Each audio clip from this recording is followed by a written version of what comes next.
مجھے یاد آ رہی ہے ایک حدیث، اور اچھا ہے کہ وہ آپ سن لیں، اس لیے کہ عام شکایت یہ ہے کہ مذہبی لوگ معاملات میں اچھے نہیں ہوتے۔ مسجدیں بنوائیں گے، مسجدوں میں قالین بچھوائیں گے، وہاں پر فانوس لگوائیں گے، سب کچھ کریں گے، مدرسوں کی خدمت کریں گے، علماء کی خدمت کریں گے، لیکن معاملات، تجارت، کاروبار، بین الانسانی تعلقات، عام شکایت ہے، اس کی وہ پرواہ نہیں کرتے، حقوق العباد کا لحاظ نہیں۔ تو حضور نے ایک مرتبہ پوچھا صحابہ سے، اتدرون من المفلس، تم جانتے ہو مفلس کون ہوتا؟ صحابہ نے جواب دیا، المفلس عندنا من لا درہم لہ ولا دینارا، حضور ہم اس شخص کو مفلس سمجھتے ہیں جس کے پاس درہم و دینار نہیں ہے۔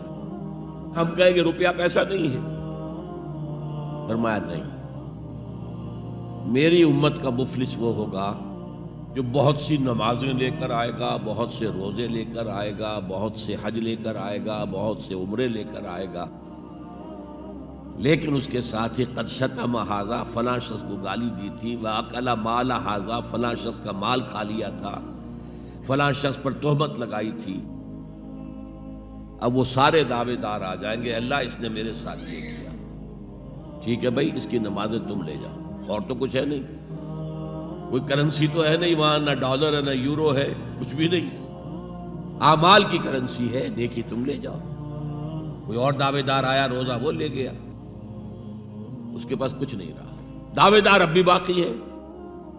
اب ان کے گناہ جو ہے اس کے حساب میں پڑنے شروع ہو جائیں گے، یہاں تک کہ دوسروں کے گناہوں کے بوجھ تلے دب کر وہ جہنم میں جھونک دیا جائے۔ یہ مفلس۔ تو یہ انداز تھا حضور کا سمجھانے کا، پڑھانے کا، فطری طریقے تعلیم۔